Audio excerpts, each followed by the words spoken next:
Hailing frequencies open, and welcome to Star Trek Discoverage, the live podcast that boldly goes into excruciating detail about this week's episode of Star Trek Picard. I'm your host, Aaron Coker, aka Caliban, and using the phrase, how yesterday's Enterprise of you, how shades of gray of you. Joining me on the show as usual is my co-host. She's also the co-host of the Generations Geek podcast, a more or less family-friendly celebration of geekdom. It's Ella Pearson. Ella, welcome back to Discoverage. Thank you. And literally welcome back, because we were just here talking about Star Trek Discovery and its penultimate episode of its fourth season. And if you missed that, you want to hear it, it's on the Twitch, so check that out. Returning to the show tonight, a musician and a podcaster, the co-host of the Virtual Theater podcast and the Pro Wrestling Required Viewing podcast, and also my co-host on the Backtrekking podcast. It's Gooey Fame. Gooey, welcome back to the show. Hey, who watches the Watchers of you? Who?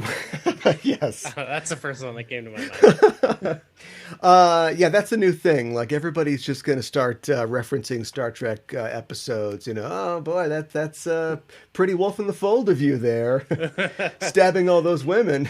Crazy. They're going to run out of like characters to bring back and stuff, so they'll just be like naming episodes. Right. Yeah. Yeah. The guy from Darmok becomes the president of the Federation. He makes everybody talk in references. That's like the new Federation. I wish he would. Standard. Yeah. Can't wait. Can't wait for that to happen. Well, welcome, Gooey. It's great to have you on the show. And, of course, you're my co-host on Backtrekking, where we talk about the inspirations behind episodes of Star Trek. And we've just got it started. I think we've released our second episode so far for this year, 2022. And we've got a pretty good lineup for 2022.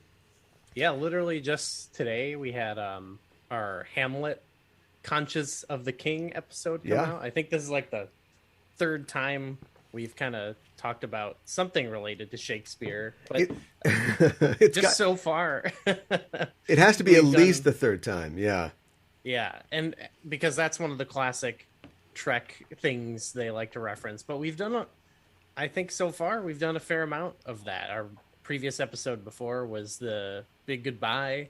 You know, so just a lot of like those classic like Trek inspiration type episodes. Yeah. Often we try to like match the inspiration. If it's not a specific piece of media, try to find a specific piece of media. So in this case, we didn't like read, Hamlet, which we could have done, but interactive. It's not very interactive with the audience. But yeah, we watched a version of Hamlet, and we're able to check that and how it inspired Conscience of the King.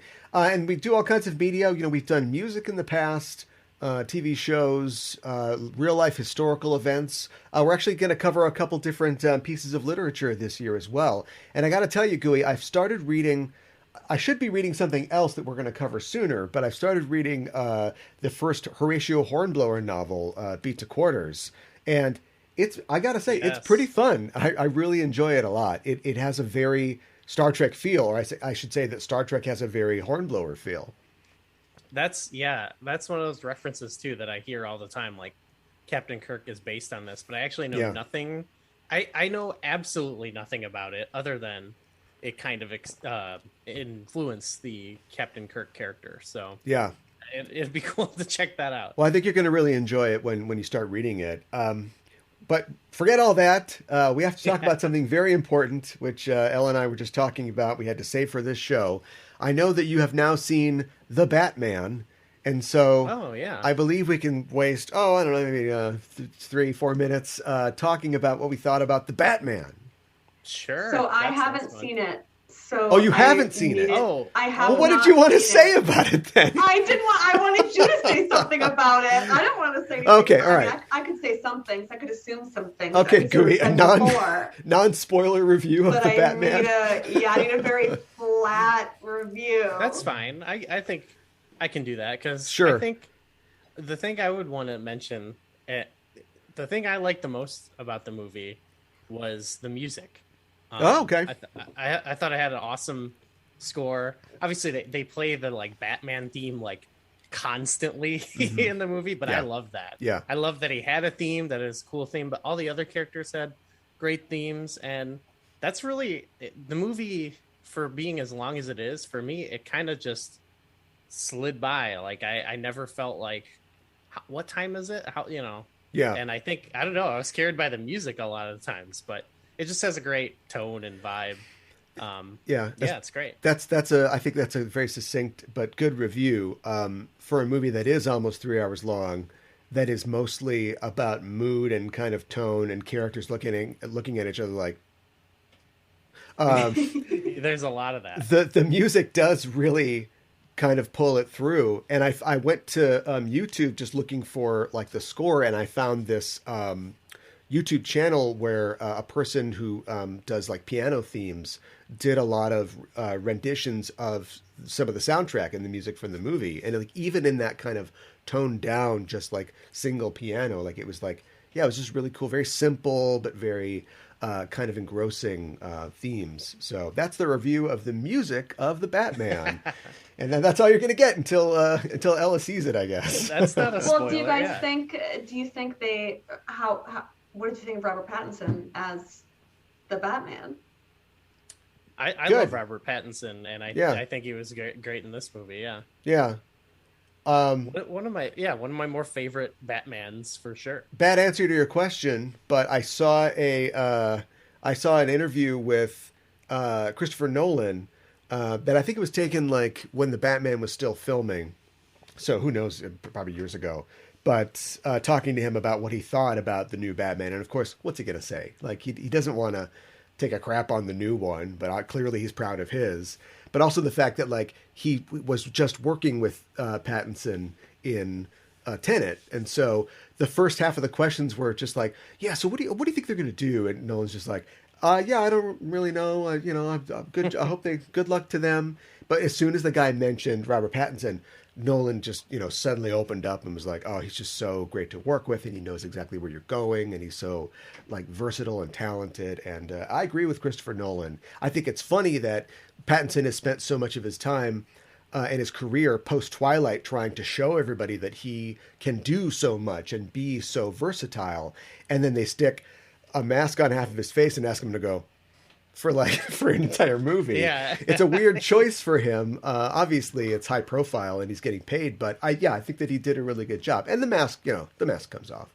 But yeah, he was a really good part of the film, which is what I think a really good film. So someday Ella will see it. Good to hear. Hopefully soon. I'm not going to promise by next week because I got a lot going on this weekend. I won't get into it, but I got 7 house tours tomorrow alone. But I'm very excited to see it, and I'm very glad that you two liked it and liked Robert Pattinson in it, because I trust your opinions. I feel better. Good. We should have a movie review podcast then. Still trying to connect Batman to Star Trek outside of In the Pale Moonlight. We did an episode about Batman 1989 and the DS9 episode In the Pale Moonlight. But we'll find a way to get Batman in there someday. Nirvana. Yeah, Batman, right. Yeah, Nirvana in the movie. I'm trying to get the '90s Kevin Bacon type game, but from Batman. Right. To Star Trek. They're underneath a bridge. Yeah. Let's see.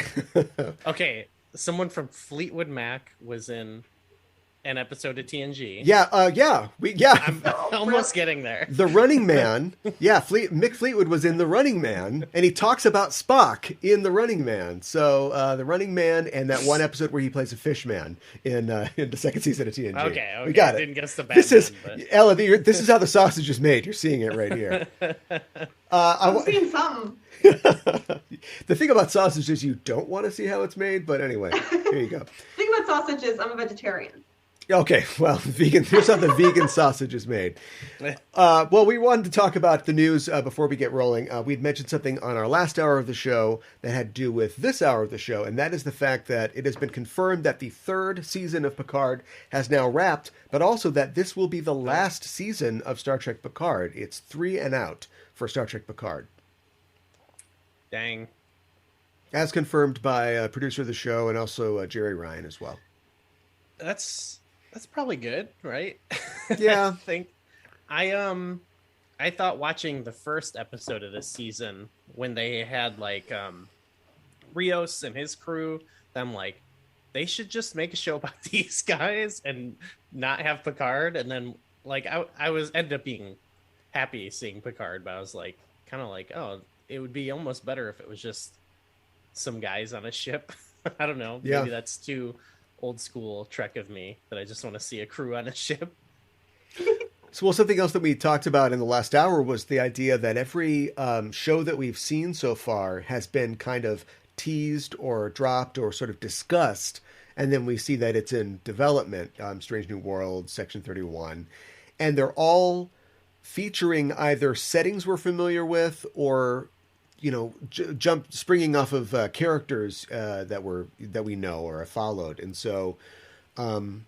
Yeah, I mean, if they were going to, this would be doing the same thing, I suppose, if Picard leaves his show and then we just start up a Fenris Rangers show, or, you know, Captain Rios. I guess he now has his own ship, but yeah, if we follow him, you know, give Seven a show, Seven and Raffi being gay doing crimes, like, you know, I'd tune in for any of those. So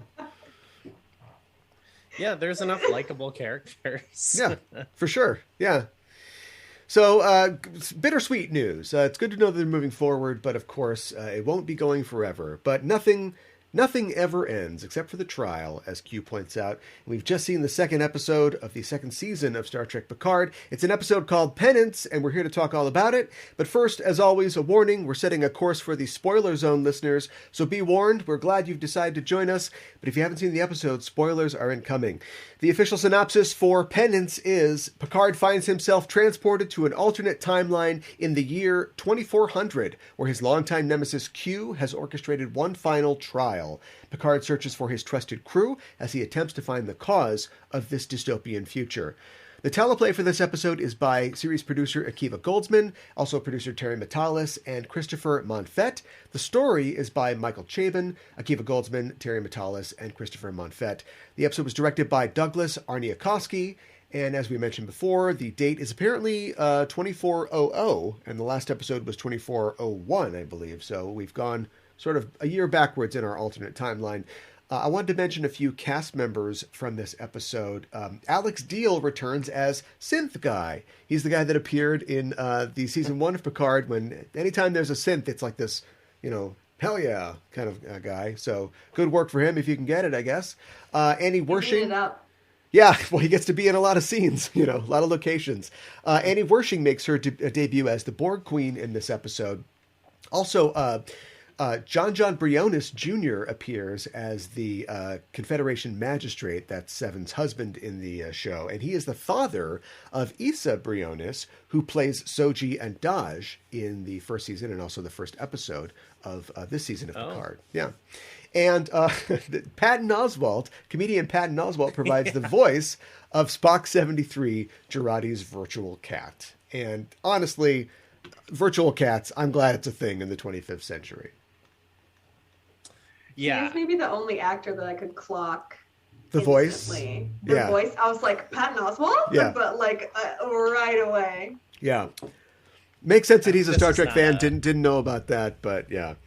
I hope it's not a reoccurring thing. You hope he doesn't come back? Kind of me too. I want the one cameo with the virtual cat and then done. It was funny or whatever, but I think it would be too grating if he was there the whole time. Well, I thought it was gonna be like an actual character. Like I was like, oh my god, who's talking? And I was like, oh, okay, it's a bit. Yeah, and it's in this alternate timeline as well. So who knows if he exists? You know, maybe he's real in the real timeline. We don't know. Yeah, I guess you're right. Yeah, the door's wide open. Well, what did you guys think about Penance? Gooey, what was your impressions of this episode?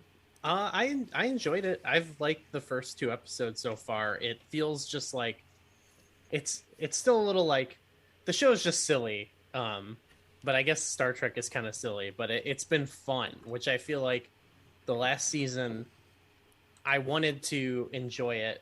Like I liked some of the goofy plot stuff, but I got a little bogged down in some of the like, oh, everyone's so dreary and dismal, which I get, that makes for good, like, you know, right. Characters have, I don't know, they all just had like similar baggage to me. It kind of bummed me out. Yeah. And this is like these characters where I'm like, yeah, most of them are pretty, they have like fun quirks and they're likable, and now they're going on this kind of space adventure, and yeah, I don't know, I thought it was fun. It's silly fun, I thought. Yeah.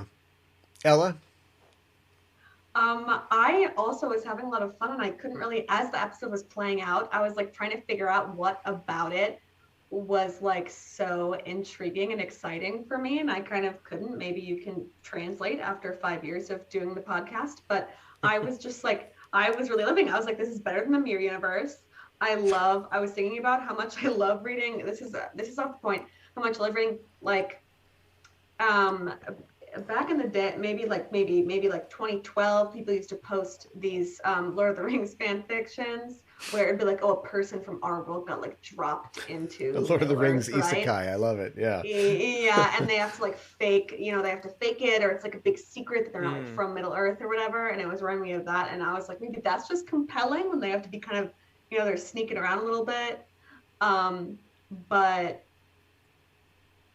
I don't know. I was like, this is great. I'm having a great time. I can explain why I'm having a great time, but I feel like I'm so much more invested than I was in the first season. And yeah, I'm so excited for more. Interesting. I guess in comparison to the first season, considering that our first episode, we kind of set up where we are post season 1. And then this episode really sets up what the conflict is going to be going forward.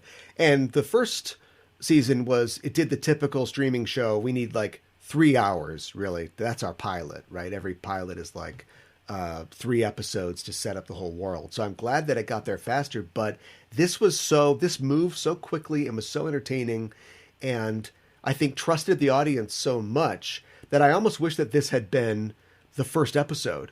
And then anything that we needed to know from the first episode could have been flashbacks later on in the show, because all we really do is just set up that they're all back.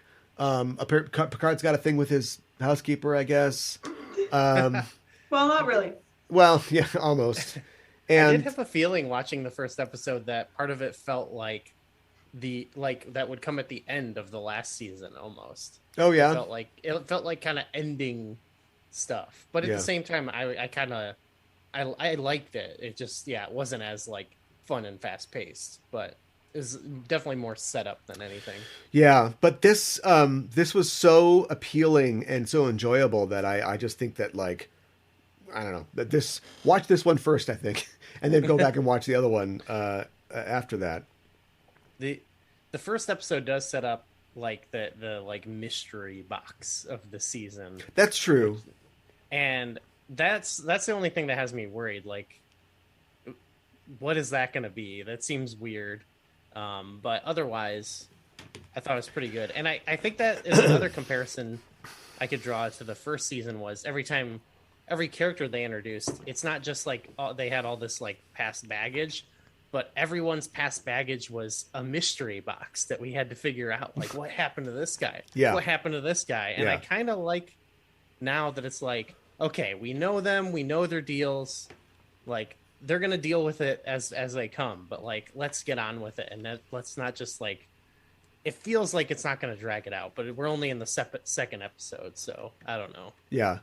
I mean, as far as one episode arcs, being dropped into, a completely, fascistic alternate universe where you're like, the king, held Darth Vader guy of all time, and you've got Surok's skull and Martok's skull and Gul Dukat's skull in your study, and then like turning that around. Crazy, I was, this is like 54 minutes long, so I was fairly sure that they were going to do the slingshot at the end. I guess that'll probably be in the beginning of the next one, but I was like, wow, they're really they're making it through. They're making great time just setting this whole thing up and then doing another location jump to the past. So they've like, regular future, alternate future, past.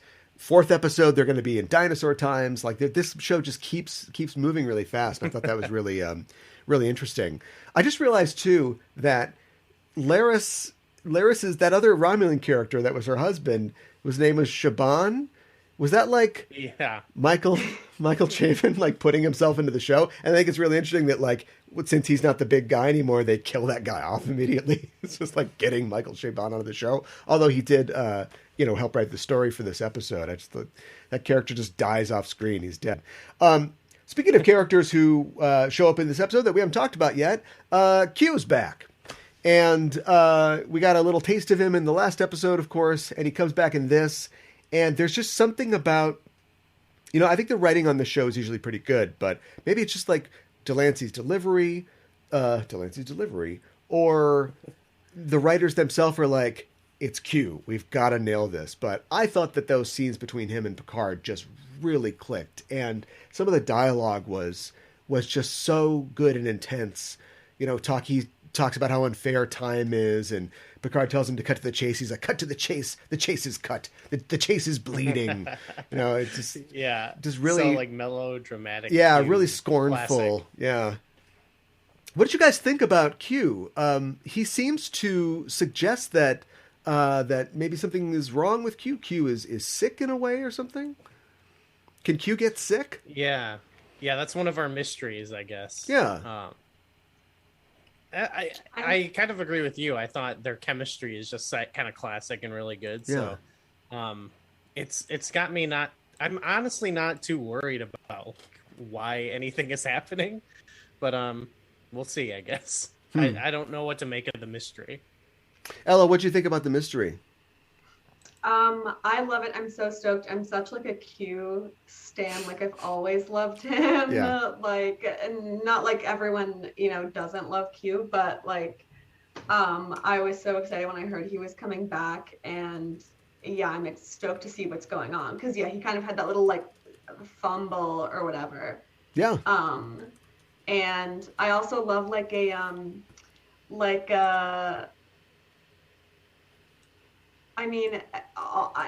could be sort of like this, like, enemies, like friends type thing, but I also love like a thing where they're enemies, and then Picard's like, Q, you're not well. Like, are you okay? Right. Yeah. Yeah. So I'm super. Yeah. I love it so much, and yeah, John Delancey is my hero. So. Yeah, I think that we talked last year about how. Or just in the lead up to the show, that we thought something seems to be wrong. Like, obviously, Q is selling this as a test. And in this, the interactions between them, he's really like, giving it to Picard about how, like, this is your fault. But it does seem like maybe something's wrong, or something's not right. I think we had speculated that, like, maybe Q screwed up somehow. Maybe this is Q's fault somehow, and he needs Picard to fix this. Jury's out. We don't know. We know they're going back in time, though. They have to try to figure this out. So he took them to an alternate universe, and now they have to go back in time before they made the alternate split. It's a little out there for me, but I like it. I give them a pass because Star Trek has been doing this like their whole existence, but like the Marvel properties, like Marvel films and stuff like that, they don't really understand the difference between like an alternate timeline and an alternate universe. Like they want to do this thing with the multiverse, but it's always kind of time travel's involved, and Thanos is there, and Ant-Man or whatever. But like Star Trek is like, I like how the characters, and they do it in this episode when they all find themselves, they all wake up in different bodies, they don't know what's going on, and immediately they're all like, yeah, that's right. I'm a badass. Yeah, get over here. And they immediately like, oh, we've had that class in the academy. Act like an asshole. Where you're in an alternate universe. But as soon as like Picard or somebody explains it, like, oh no, we're not in an alternate universe. This is an alternate timeline. Okay, got it. Not the mirror universe. I know where we are. This is fine. Yeah. I like that there's a distinction, but yeah. Yeah, to them, they're like, oh, nope, that's a different class. Okay, no, I've got that one. Yeah. Yeah. Sure. I also, yeah. I was going to say, I like following up from that. I like when somebody in Star Trek is like, Kirk did it that time, so we can do it. And it's like, Kirk was crazy. Yeah. The man was out of pocket. Yeah. His whole thing is like, Kirk's done that in the Enterprise a couple times. We'll be okay. Let's just start slingshotting. Yeah, it's like, I don't know if you actually want to do something that the Enterprise has done before as your like reasoning for doing it again. Yeah, that reminds like when those temporal guys show up on Deep Space Nine and they're like, oh, Kirk. What a menace. We don't want to talk about him. Speaking of Deep Space Nine, we get a mention of General Sisko in this alternate timeline, which I thought was really interesting. And I wondered if this could be some kind of suggestion that, we could see more of Cisco or more of DS9 characters in the future. Maybe not Avery Brooks specifically. He said, that he's had spent his time with Trek. But, maybe he gets all sweaty and becomes a younger Avery Brooks and we just kind of recast. Oh, I hope they don't recast him. No? Yeah, I agree. You can't recast him, but I did think when he said General Cisco, I like grabbed the couch arm because I was like, if I don't know if I can handle if we actually see Cisco. Yeah. But it would be nice. I don't know how many cameos they can really pull off. And now they're going to, slingshot, but... Yeah. Yeah, the references to other things were just flying left and right in this episode. Obviously, all the garish details of Picard's study. Coming up with a new... It's not the Terran Empire, it's the Confederation of Earth. Congratulations, you've created a Mirror Universe #2. Having him drink... I thought it was going to be like tea Earl Grey, cold. But instead, no, he just drinks coffee. And I love that for Picard's refined palate, he's like, oh, I am in hell. I'm drinking Sanka here. No wonderful tea. They have to race back in time. But when you're in this situation, and you guys brought up yesterday's Enterprise, shouldn't he be taking a trip to 10 Forward Avenue and seeing if he can talk to Guinan? If anybody knows what's going on in an alternate timeline, it's Guinan. Guinan should be just Guinan still, right? Can Guinan sense the temporal She could stuff? in yesterday's Enterprise. She could, yeah. She knew something wasn't right. I remember that. Oh, jeez. Yeah. But she couldn't, articulate it fully. What if it's like a xenophobic confederation? She said, xenophobic confederation. Guinan might be a little hard Go through to my find. mental Rolodex. Yeah, no, I know this timeline, yeah. We get a lot of background or interaction with Seven and the Borg Queen, kind of seeing her. We see the Borg Queen. This is a dry Borg Queen. This is the driest I've ever seen a Borg Queen. And you got to keep a Borg Queen wet. You got to keep them healthy. That's why she's not. If you're doing dry, so they're good. dry, right? Yeah, they got to dunk her in a thing. They need more goo or whatever. Right, get that goo on her. But she's talking about, this is, she's kind of their Guinan, I guess, in this case, because she can sense, the other universe, the other timeline. That's new, right? I think so, but... Money to see her bartend, for sure. Yeah, right. Her tentacles, big bucks, wiping the bar, frankly, like, what can I get you? Is that what that experience in LA is? Yeah. Actually, I saw, I shouldn't say too much because I don't want to piss off my friends, but I saw some videos from social media from that, and it's kind of exactly what you think of. It's like a bunch of middle-aged guys, all just, Trek hosts of shows. I mean, I guess I would be a middle-aged guy if I was there, but it's just a bunch of guys like, yeah, we're having fun. Like, it's not like really the hopping scene you'd expect it to be. But, yeah. Oh my goodness. Moving on. I did like the I like that Borg new bit of Borg lore, like that. The time travel thing or the time sense thing. The time sense thing. We talked about this on one of the podcasts we've done together, where we talked about all the Romulan lore that was made up for the first season. Yeah, and I found it kind of annoying sometimes because it just felt like they were here's a bunch of stuff we thought of that sounds cool, but I was like, this just sounds fake. It sounds made up. But in this, I feel like to the rest of Star Trek lore. Yeah, exactly. This thing with the Borg time thing is I don't think we've ever heard that before. But I was like, okay, this is silly, but it gets kind of the plot moving, and it's a good type of character to frame it around. So I'm okay with that if it's we've got a good reason to incorporate it, because that's honestly why a lot of lore on these various like the Klingons or something is because they thought of an episode premise first and then they made it, Barge of the Dead or whatever. They're just I don't know, this happens. It's okay, write that down. So I don't know, I like this because it was a new weird thing for the Borg. It's a good bit of lore, and it also, we know that the Borg have temporal strategies because, in First Contact, somebody True, thought, oh, well, we'll go back in time and do that. So maybe they do have some kind of way to see what changes will do. They have time sensors or something like that. It's a neat idea. We don't have to know how, because it could just be like, oh, they like assimilated someone who right. do that. Yeah. They found some race that we're never going to meet, that were like, they assimilated the Gallifrey, the Time Lords. Yeah, exactly. Yeah. So they've got that now.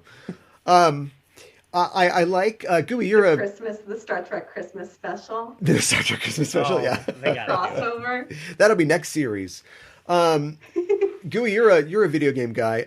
The idea that they had to pretend to be fascists and take part in this sort of spectacle reminded me of the new Wolfenstein games. I feel like there's got to be like a level or two in the Wolfenstein games where it takes place in like an alternate America in like the 1960s where Nazis rule everything. There has to be a scene where you pretend to be like, yes, Heil Hitler, and I'm a Nazi, everybody, but like I'm not a Nazi.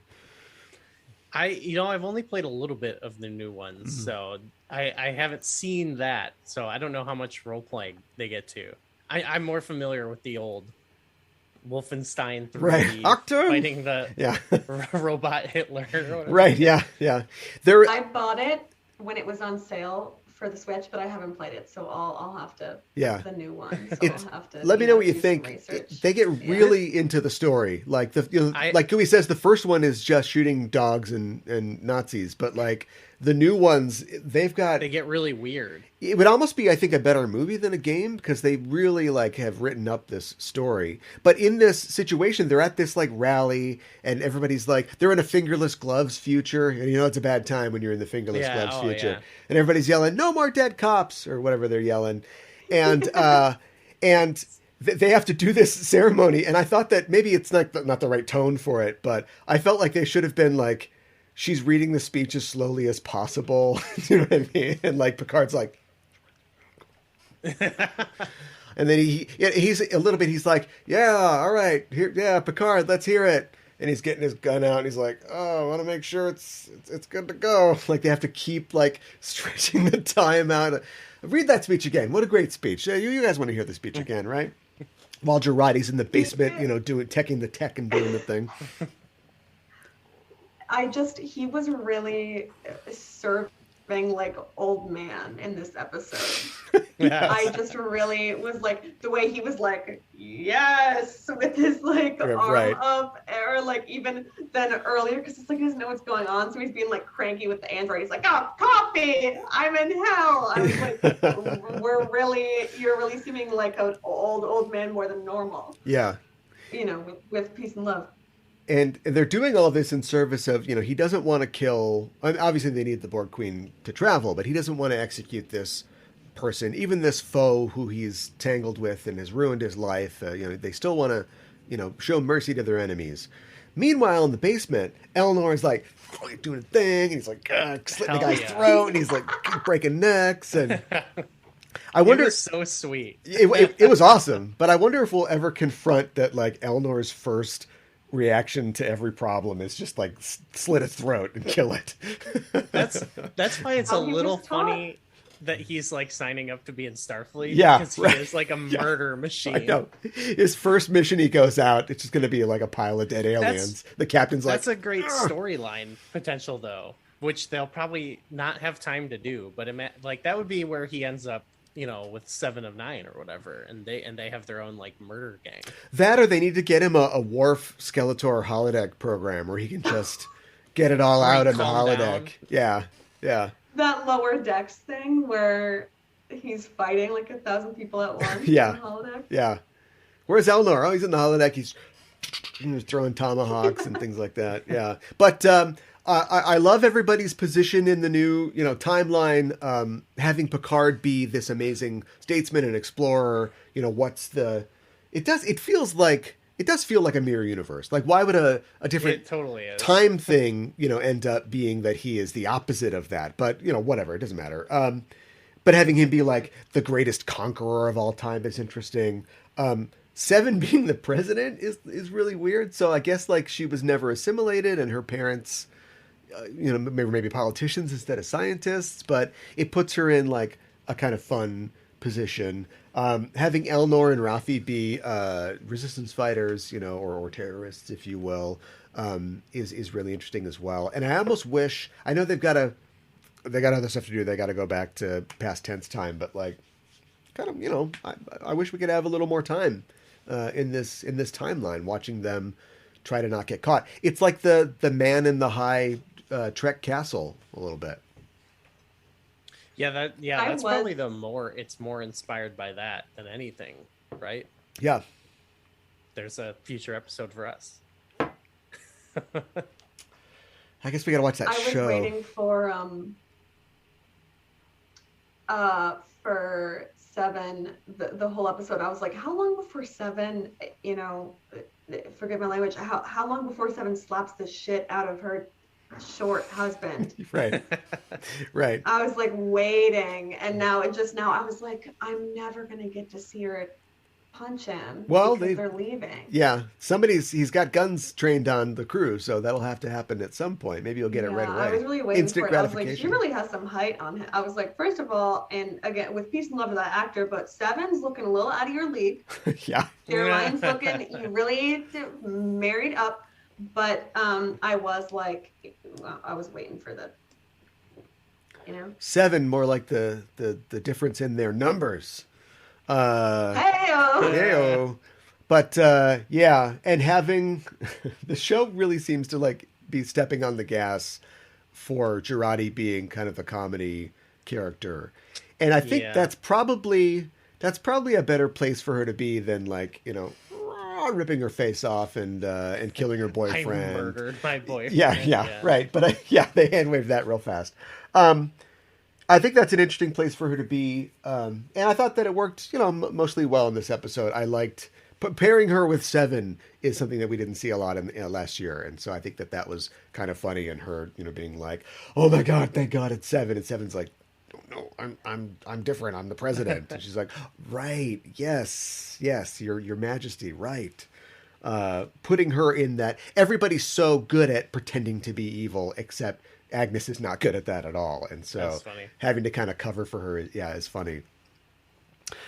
She is also, that actress is really good at like delivering those lines in a way that's like, it doesn't really come off as like cheesy or like cringy. It's just like, oh, it's funny. Mm-hmm. But I also am like, we don't really need there doesn't always have to be like a nerd who is awkwardly funny, right? Like, I feel like we talk about how, or maybe I talk about this with my dad, how like on Discovery, it's like, oh, we lost Tillian, and we had a bunch of like awkward Adira scenes, and it's like, just because it's Star Trek doesn't mean we need a bunch of awkward. We got to fill that nerd scenes. gap. Yeah. Yeah. It used to be we would just drag Barkley out once every other season to make fun of him, but now it's like we got to have like 3 Barkleys all the time. Check this out. I do really like everybody's her, Barkley. What do you think? Just a ship of nerds. Well, that's kind of what some of the Trek shows are. It's just a bunch of nerds, but I think Elnor also carries some of the comedy, and that helps because he's that's so sweet and like funny. Yeah, classic kind of like, I don't know your whole deal Trek comedy, but I love that stuff. Sometimes, I would have liked to have seen how his absolute candor intersects with having to lie and like go undercover. And sometimes it's like a bridge too far. And I think that they just didn't do anything with that and made him like a rebel character and like, just shut up. But like, he can't do that. You guys want nerds? Totally nerd example. I used to play the Star Trek role-playing game, and no applause, ladies. And and the character I played, I can't remember the name of the race now, but remember like when Wesley Crusher was trying out for the Academy and he got in a fight with the guy with the webbed fingers? And it was that race of guys, because they like total the aggro dudes. The aggro dudes. They like total honesty, and they don't even like figurative language because they feel like similes are lies, right? So I was playing that character, and we found ourselves in situations like you do, where it's like you have to like sort of we're going to pretend to be this so we can get into the base or whatever. And my guy's like, I'm not doing it. And so they had to like, I had to stay behind sometimes, or like, okay, we'll just let him do a commando raid around the side in case something doesn't work, because, you know, I just wouldn't do it. And that's kind of like what they did like with Elnor. But I hope when they go to the past, they're not just going to tell everybody they're from the future. So hopefully Elnor will find himself in situations where he's like, yeah, I'm from the future. Yeah. Like, oh, he did too much LDS, you know, it'd be like a Spock in Star Trek 4 situation. I feel like they have they all have like pretty distinct personalities and stuff, and they all have like they've done a good job of setting these different unique characters up who also you all see their different things they're good at too. So even though they're not like an official crew on a ship, like you kind of see them filling a lot of those roles that you would see on a normal Star Trek show. And they all have relationship troubles, and it's all with other people on the show. So like there's like two broken up couples in the team right now. That's exactly what you want. Drama. I found that like not that bad. Like sometimes that's a little annoying when like something's gonna blow up and they start like arguing about drama or whatever. But it didn't stick out as really that bad to me, or like it was fitting for a lot of the situations. Whereas like I've noticed like there were a few episodes in this season of Discovery where like it felt very urgent and someone had to like be like, my mom used to go skiing when I was little. And I'm like, what are you talking about right now? We don't have time for this. Like, get on the ship. We gotta go.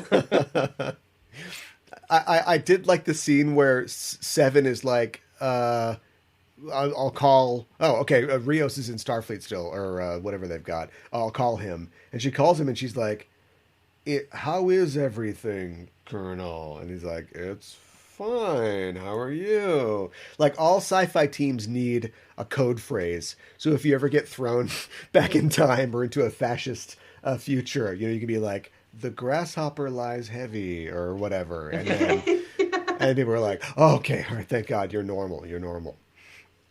I was wondering if we were going to figure out, like, if anyone else was themselves, because it's, like, weirdly very specific that Q sent the entire cast of season 1 to this other dimension. Yeah, and none of the ensigns or the helmsmen of the Stargazer, they're all just in penalty box somewhere, I guess. Only the... Well, our crew, you know, didn't know their names. They can't only find the credited actors. Picard's like, who? Yeah. Ensign who? Yeah, it's like they're not even on the same ship, but it's like, you're gonna need all these people, you know. And I wonder what this means for the Borg Queen. Like I don't know about you, but I just assumed that the hooded figure that we saw in the pilot was, or the first episode was, a Borg Queen or the Borg Queen. But because of the whole time circuits, time sensors thing, we can be fairly sure that the Annie-Wershing Borg Queen is not the same figure. Right? Otherwise, she would just also be somebody who has been displaced into another body, Q style. So, I don't know. We got questions. The theory I read, and I was like, I'm going to be so upset, is because he was having like flashbacks to do with his mom. Yeah. And so I read somewhere like, oh, it might be his mom. And I was like, I don't think that's too stupid.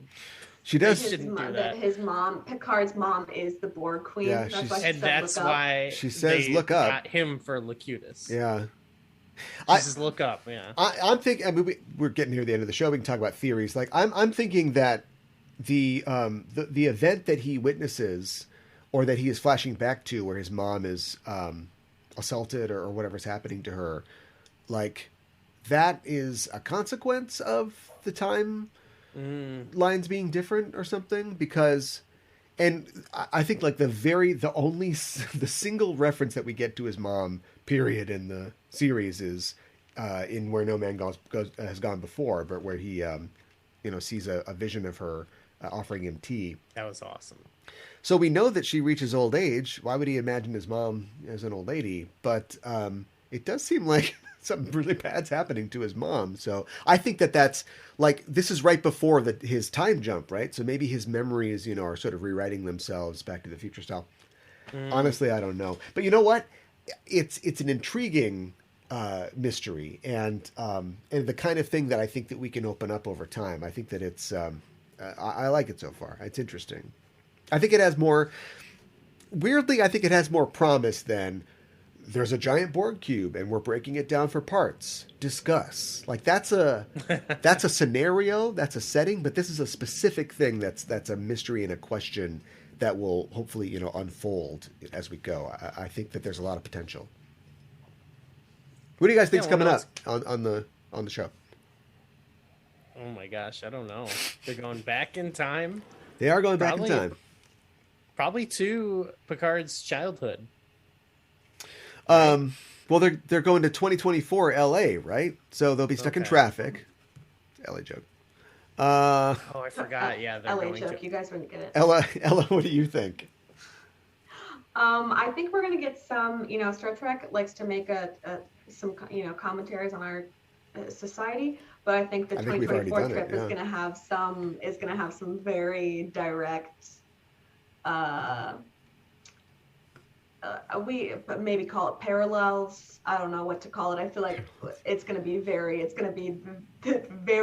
incredibly clear when they're like, hey, this is a problem in 2024. And we're going to be like, that is a problem in 2022. You know what I mean? They're going to turn at the camera. Parallels that. Yeah, they're going to look at the camera and say, police violence is bad. Parallels the episode where Worf won an 8th place in the Batleth tourney. I don't think so. 8th place. That must be an alternate universe. Yeah, I wonder. I mean, you don't go back there if you're not going to do anything, right? And we all love past tense. We all feel like it is very resonant. It's still talked about today as a good episode of Trek, looking at our real world, through the future world. But it kind of ends with like, gosh, that's a tough problem. Oh boy, and they just kind of shrug and go back to the future. Do you think that, and Trek it's not Trek's job to offer solutions, but do you think that Trek will take more than a cursory, primetime TV glance at these problems? Like, how do you think they will attack these problems? I think it'll be half-hearted in the way that a show on a streaming service for a gigantic corporation will be. Right. Right. It'll be like, things are bad, but like not like everyone who is wealthy is bad, and it'll be like we just gotta like vote harder is gonna be the message. Yeah. And Young Sheldon's on, so call it right now. They will be watching Sheldon. There will be I'm calling it Young Sheldon billboard for sure. Let's do the up or down right now. Up or down on Elon Musk references. This is their chance to fix I'm setting it at 2. Tesla semi-trucks? I'm gonna say 2. That's my over under. Well, this is where they can bring back Chris or whatever from past tense, but they can make him present him more like a Musk type and be like, actually, this guy is an asshole.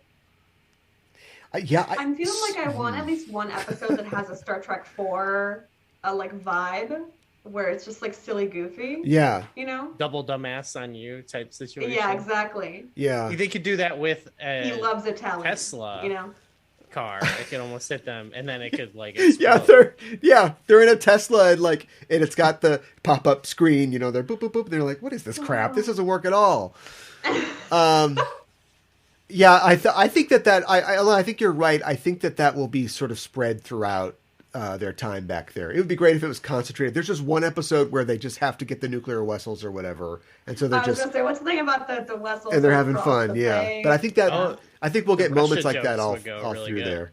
Yeah, I think it was made too early for Russia jokes. I don't think it'll be. I don't think we'll get that in there. Yeah. I wonder if they will be strip mining a lot of past tense. I mean, they're literally going to that year, right? So it would be interesting. You'd have to recast Chris. You'd have to recast Dick Miller. Sadly, we'll see the guy with the hat. Cisco. Yeah, you see the back of Cisco's head. You know, you're like, oh yeah, that's Gabriel Bell.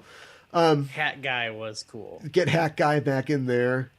I wonder if they'll do that. Oh man, well, I'm excited that takes now. place in San Francisco, though, right? Yeah, it's a different city. It's a different city. You know, that's pretty far. Well, it's the same state. Yeah, if their transporter could probably You just take the figure it out. Yeah, the transporter. They got transporters in 2024? Well, the La Serena will have transporters, but yeah. Oh, I see. It'd be great if they didn't. They had to like take public transportation or Yeah, they're on BART or something. Yeah, they're on the Trek bus. Yeah. Boombox. yeah, that guy's around still. Bring Kirk Thatcher back. They'll have to tell Elnor real fast. Okay, Elnor, listen. You know what a no. You know what a butterfly is, right? Well, there's an effect. So when you kill half a dozen people, like you love to do, people just going to be disappearing all over the future. So you can't kill anybody. Only knocking people out. Even if they try to beat you up for being too honest, Right. you cannot beat them up back.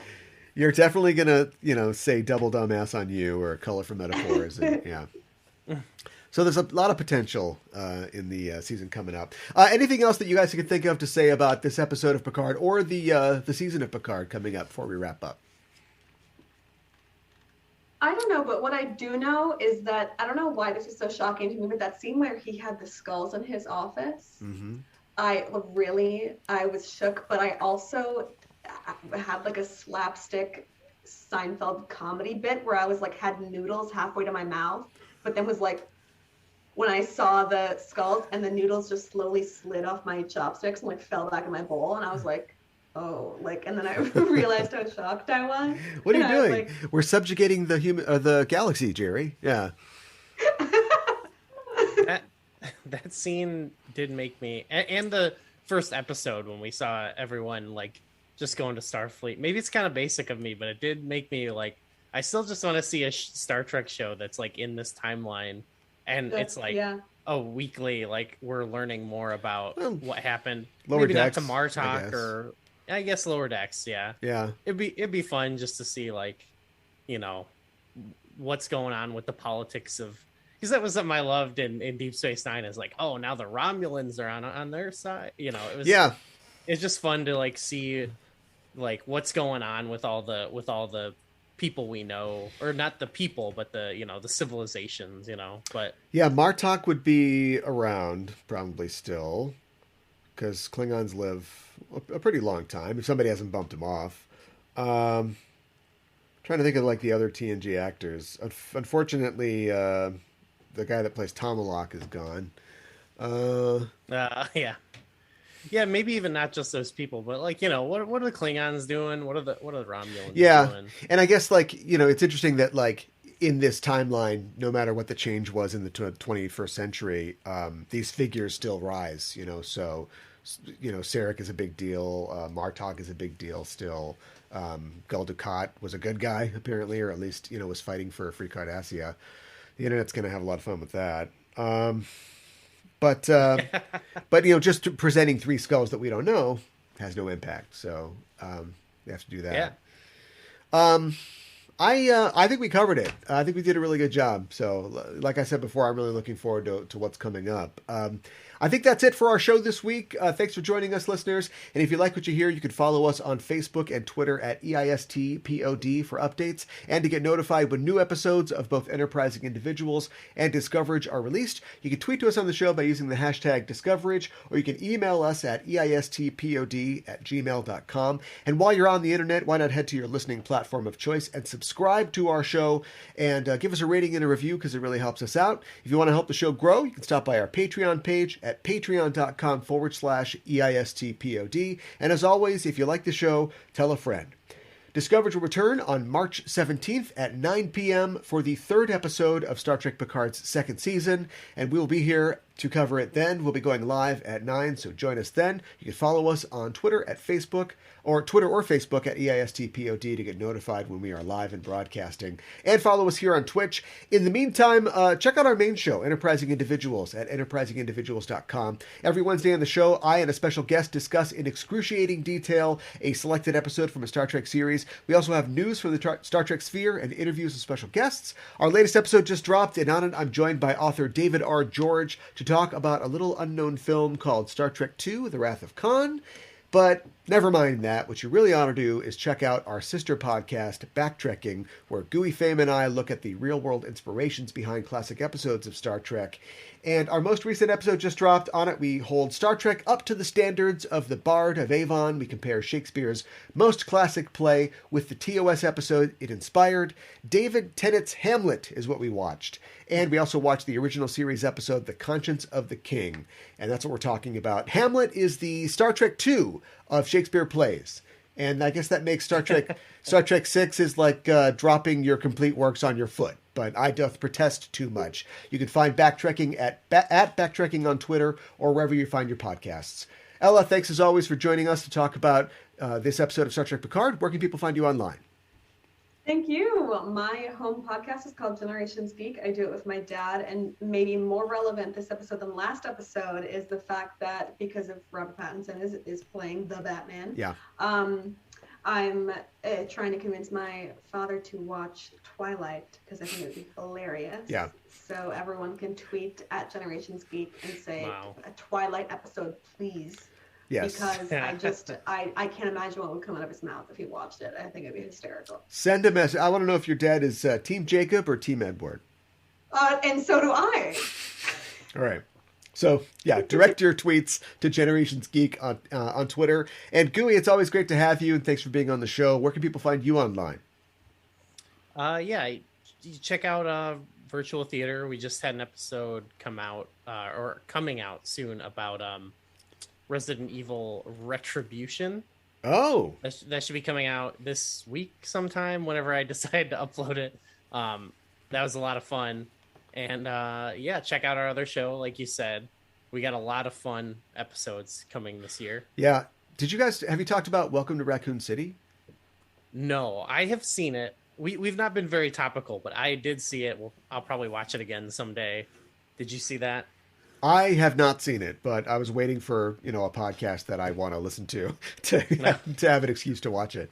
We wanted to wrap up. We've been going, so we've watched 6 now of these Mila Jovovich ones. Yeah. And we're like, let's just wrap this up first. So yeah. We have one more to cover. And they've gotten more fun as they've gone on. I really love Retribution, actually. So yeah, I would just recommend watching that movie and then listening to our episode. Yeah, go for it. And check me out on Twitter. I'm at Gooey Fame. Yeah, and Virtual Theater's at Virtual Theater X on Twitter. And you can find me on Twitter at KA1IBAN. You can find all the shows on the Just Enough Trope Network at Just Enough Trope on Twitter. And that's it for us. Thanks for listening, and we are signing off. This is Aaron for Ella and Gooey saying live long and prosper.